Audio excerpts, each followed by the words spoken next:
More than 250,000 people have lost their lives when anti-government protests rocketed up into a full-scale civil war in Aleppo, Syria.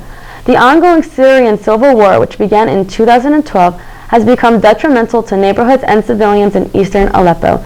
In the news, the total deaths since 2012 are approximately 400,000 caused by violence, 70,000 caused of the collapse of health and infrastructure, and 1.8 million injuries.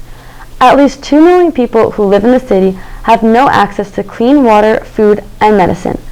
Activists say allied Russian forces have participated in the strikes, though Moscow has not confirmed its involvement. On September 30th, Russia's military approved a request by President Vladimir Putin to launch airstrikes on Syria. Russia's Foreign Minister Sergei Lavrov stated that the first wave of airstrikes targeted only terrorists in Syria.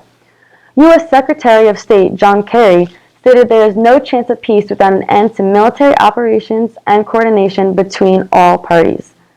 More than 11 million people have fled Syria since the outbreak of the civil war, most of them women and children.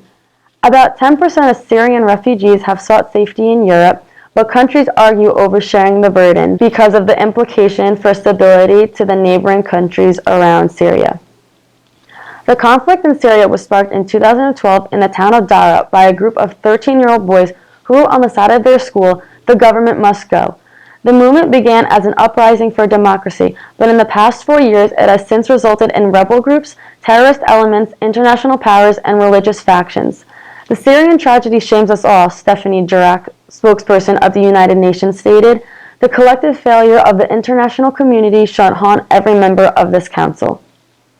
We can only hope that this ongoing war in Syria will come to an end.